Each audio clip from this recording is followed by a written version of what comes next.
welcome to Policy and Politics with me, Tarun Nangia. Every great leader needs a sounding board and an advisor. He may be in the form of a civil servant or an intellectual politician. Senior Congress leader Jairam Ramesh has taken a dive into the depths of history and with extensive research into the archives of official papers, memos, notes and letters has come out with the work of scholarship titled Intertwined Lives. As you can see, this is the book Intertwined Lives, P.N. Huxer and Indira Gandhi. Former Prime Minister Indira Gandhi. So who is P.N. Huxer? P.N. Huxer is a civil servant, someone whose advice former Prime Minister Indira Gandhi relied upon. The book is about Indira Gandhi and P.N. Huxer. Though a single show is inadequate to discuss this 500-page book, we will try to get a sense of the book from Mr. Jairam Ramesh, the author. Mr. Ramesh, welcome to Policy and Politics. Thank you. Thank you. Now, there have been few interesting and influential civil servants in the 70s and the 80s. After your book, Indira Gandhi, A Life in Nature, what drove you towards this topic of delving into P.N. Huxer and Indira Gandhi? Well, there's no doubt he's been the most powerful civil servant in post-independent India. He exercised awesome power from 1967 to 1973. He had enormous influence. And then he, of course, was a very influential voice as well. So he played a very crucial role in a most turbulent time of India's political and economic history, the late 60s and the early 70s. But that by itself is not the main reason for writing the book. The other reason for writing this book, quite apart from the personality and the relationship between the Prime Minister and her ideological compass, was the fact that Mr. Huxer left behind thousands of papers, thousands of memos, letters, notes, pads, file notings, which are all there in the public domain at the Nehru Memorial Museum and Library. So this is a biography of a man that is not based on interviews. It's not based on oral recollections or memories, but it's actually based on primary archival material, primary documentation, which is contemporaneous. It's not something that has been written after the event. So I think that it was a book waiting to be written. He was a fascinating man. Indira Gandhi was a fascinating personality. And they had their great moments between 67 and 73. They fell out subsequently. They had a parting of ways.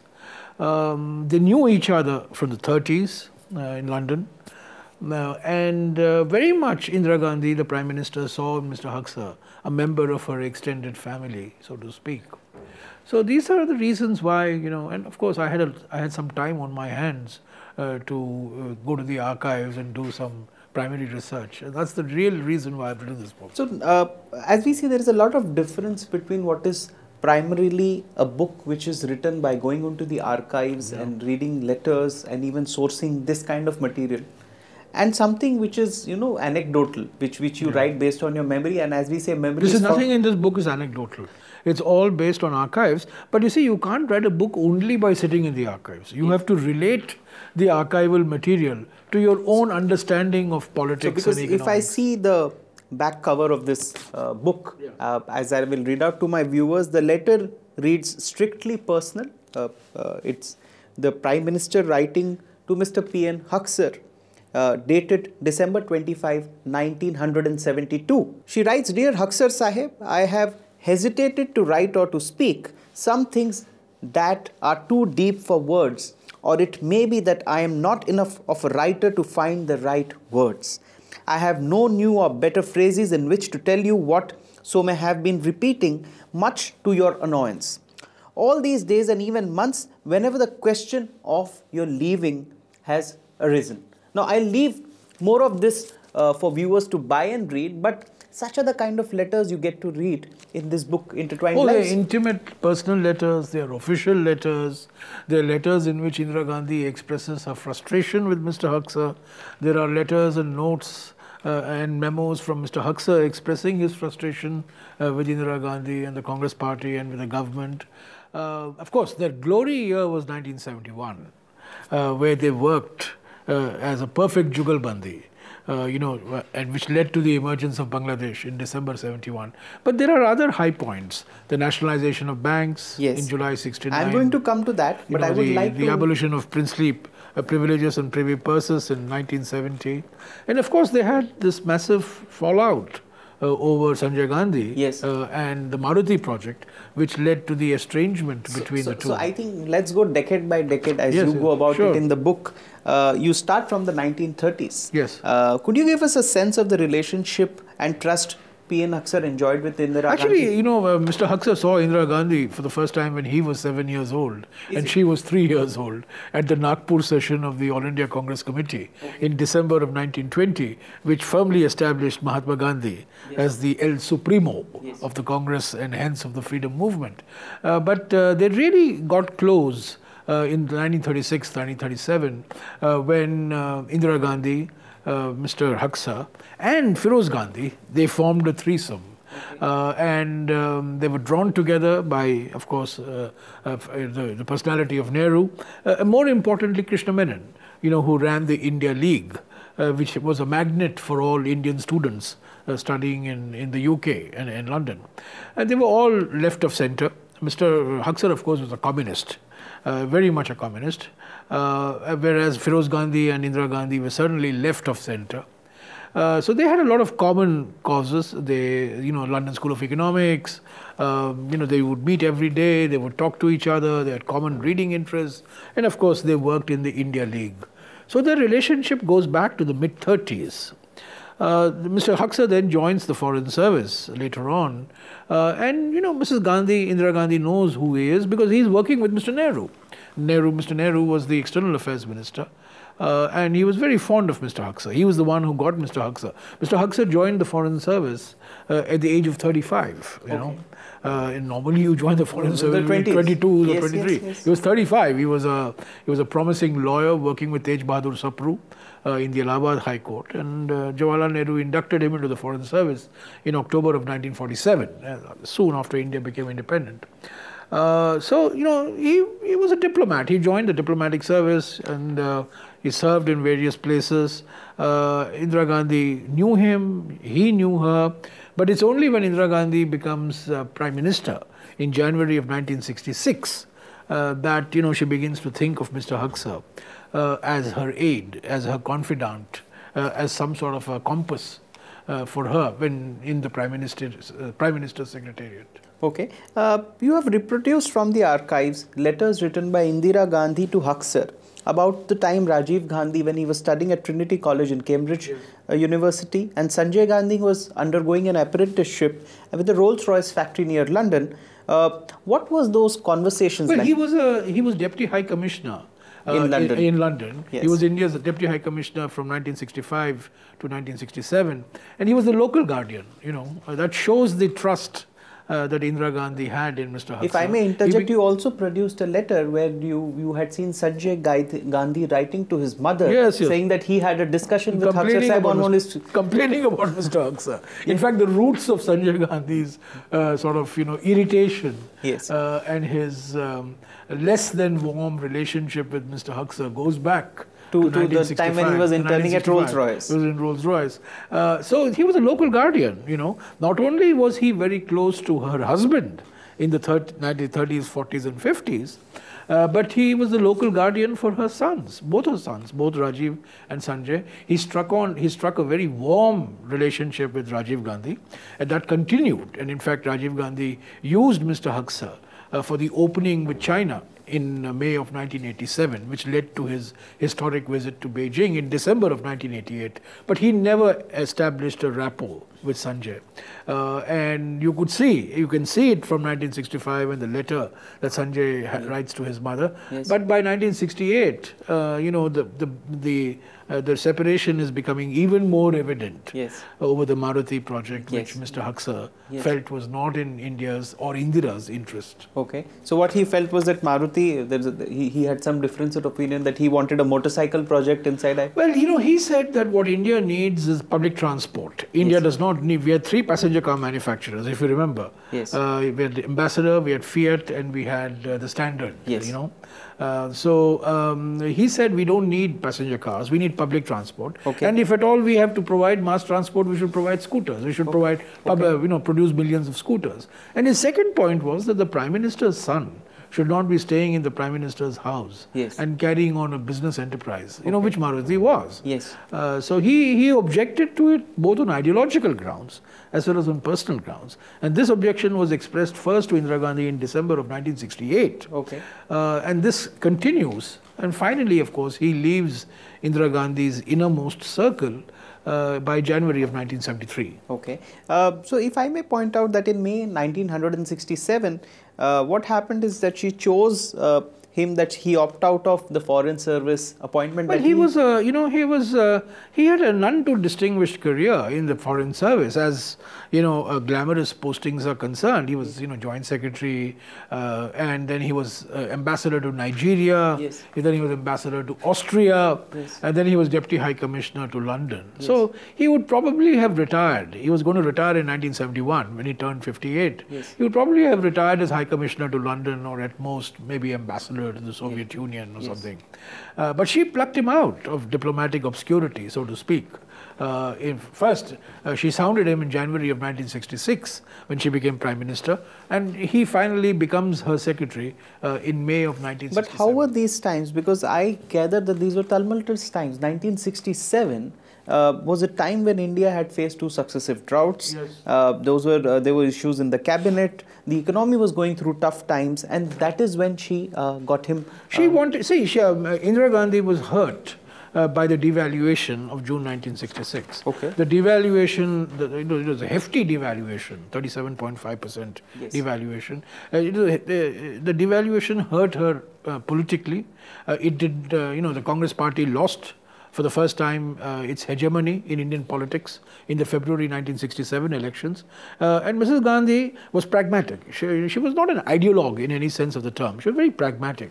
And she responded to circumstances, and she realized that she would be better off with a left of center economic policy, because she depended on support with the left parties, with the socialist parties, and with the regional parties like the DMK. That time there was only one DMK, and they were all strongly left of center. So I think Mr. Haksar's coming into the Prime Minister's Secretariat was in many ways an ideological signal, that she had been stung between January 66 and May 1967.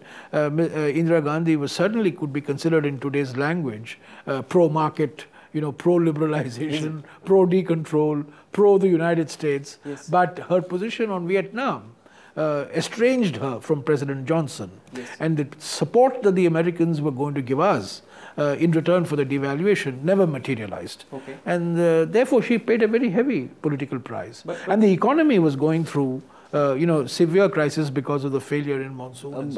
If I may, if I may interject here, does it also show that the Prime Minister was strong-headed, because despite then leading a third world country, she could take a position on the Vietnam War, which was no, absolutely. She could have buckled under. Yes. We were getting wheat. We were dependent on American wheat. We were dependent on American aid.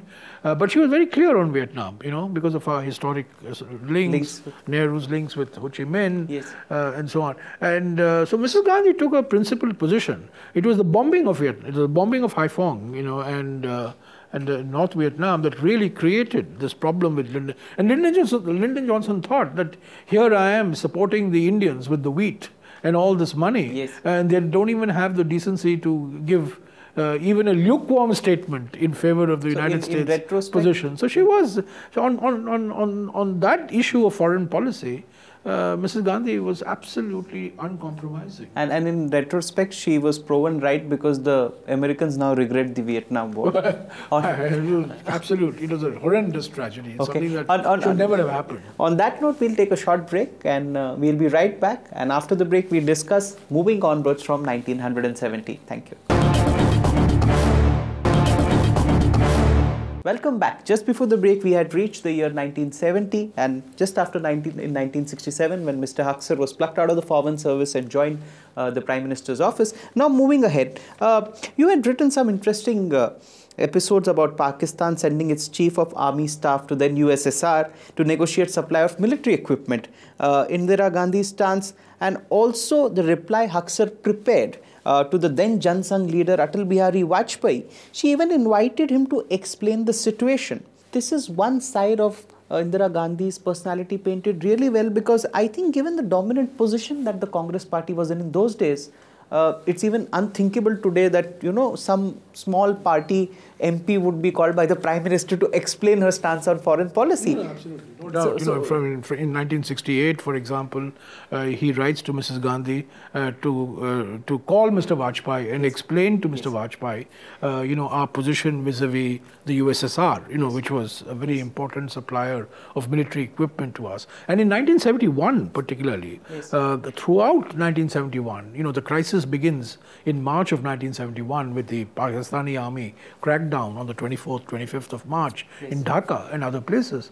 And right from then till December, Mr. Haksar is orchestrating a diplomatic strategy internationally. He's orchestrating a political strategy domestically, which means consultation with opposition leaders, Jayaprakash Narayan, Atal Bihari Vajpayee, leaders of different political parties.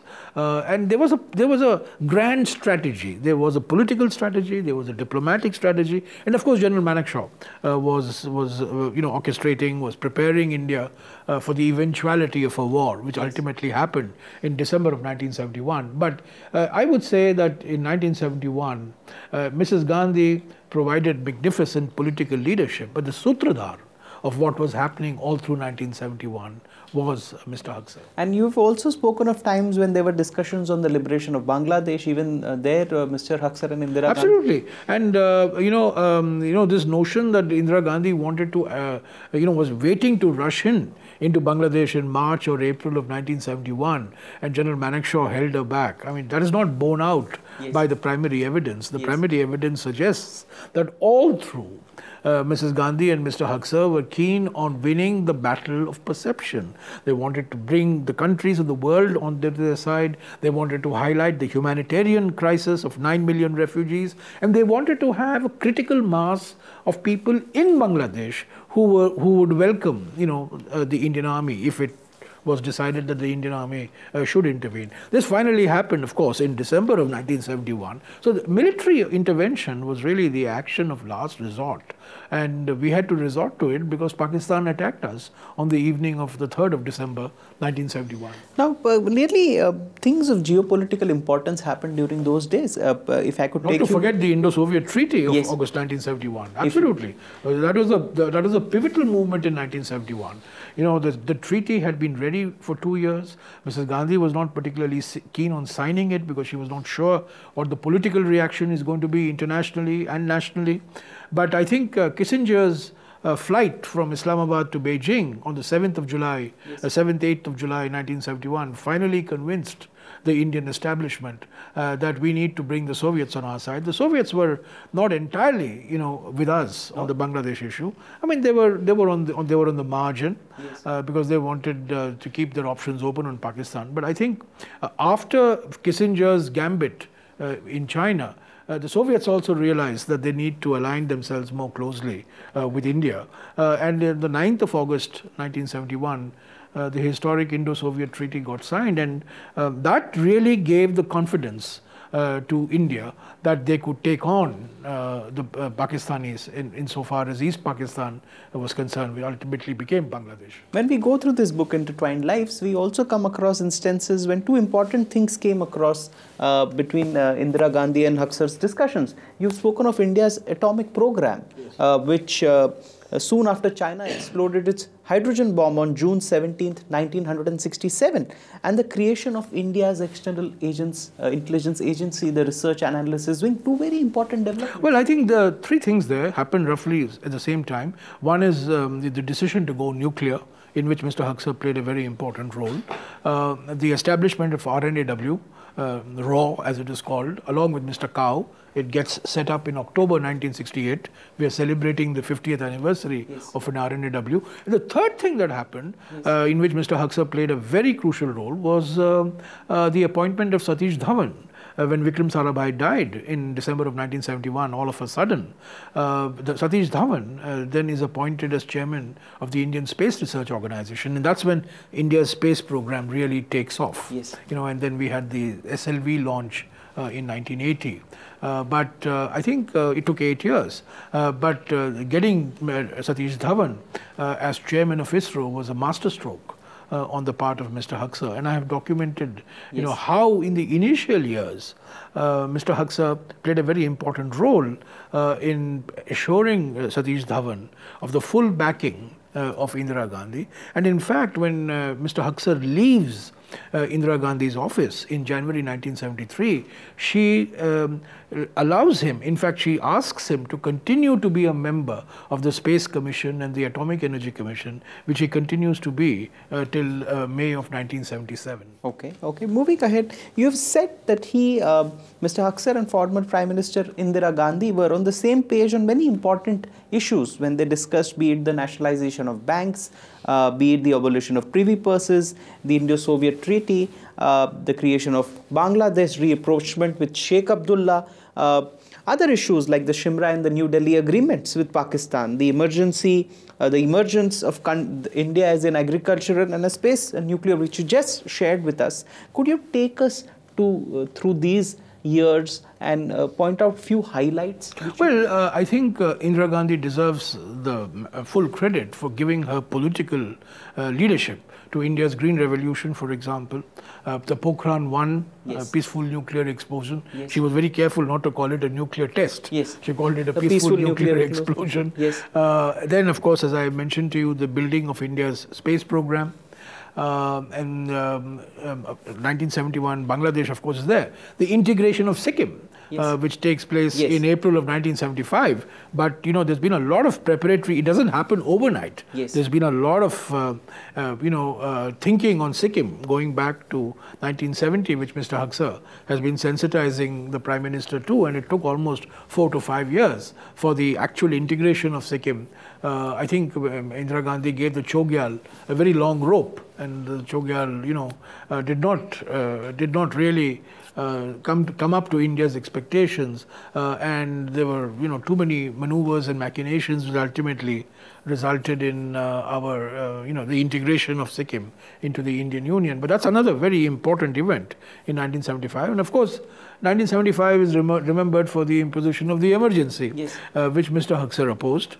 And it saw the emergence of Sanjay Gandhi, who was completely opposed to Mr. Haksar because of the Maruti and the old Rolls-Royce episode. And he even got him branded once. The other thing, very important thing that Indira Gandhi does is that although he leaves the Prime Minister's Secretariat in 1973, January, she sends him to Iran to start a new relationship with Iran, with the Shah, which unfortunately, that opening did take place because the Shah was moving very close to Pakistan, and there was a recognition that we need to build a closer relationship with Iran, and which happened. Unfortunately, by 1979, the Iranian Revolution, I'm not saying, the Iranian Revolution happened, and then the Shah, we had to start rebuilding again in 1979. But one thing that piques my interest is that Mr. Haksar's utility transcended generations. Mr. Rajiv Gandhi later sent him to China.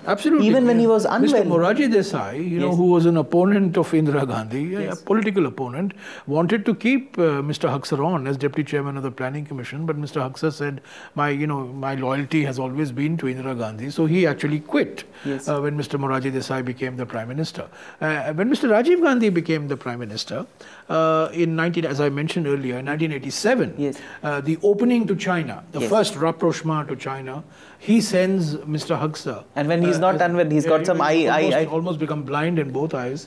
And he certainly was blind in one eye. and almost virtually 80% blind in the other eye. And he went to China along with V.V. Paranjpe, and that's when on the last week of May of 1987, and that's when the first steps get taken for reconciliation between India and China, which led to Mr. Gandhi going to Beijing in December of 88. So yes, and then of course when Mr. Narasimha Rao becomes Prime Minister, also Mr. Haksar is an elder statesman. He's consulted. I mean, he doesn't have any position, he doesn't have influence, but he's consulted as a very senior statesman on various issues, relationships with the USSR, but which then disintegrated to become, Russia and other republics. So, I've described Mr. Haksar first as a man who had power. He lost the power. Then he started exercising influence. Then he lost the influence. Then he developed a voice. So this is a biography. It's a story of an individual in 3 incarnations: the power incarnation, the influence incarnation, and the voice incarnation. Okay. So power, influence, and voice are the 3 keywords that we take away from today's episode of Policy and Politics. As I said in my introduction, a half-an-hour interview is inadequate for a 500-word work of scholarship that intertwined lives is. What piqued my interest even more is it takes us through the history of India. We are a $2 trillion economy today, but not. We had the space program, we had the nuclear test, all these things, the integration of Sikkim, all these things happened during these years. Mr. Haksar was a traveler in that journey, a sounding board and advisor, as you say. But indeed, if we forget that how we are, what we are today, is a product. I mean, if you read Intertwined Lives, you will come to know. I hope this. He was an unrepentant Marxist till his death in November 1990. That's one more interesting tidbit, as they say, from Jairam Ramesh. Mr. Ramesh, thank you so much for your time. Thank you. And thank you so much for discussing this book with us. Thank you, viewers, for joining us on this episode of Policy and Politics. Thank you.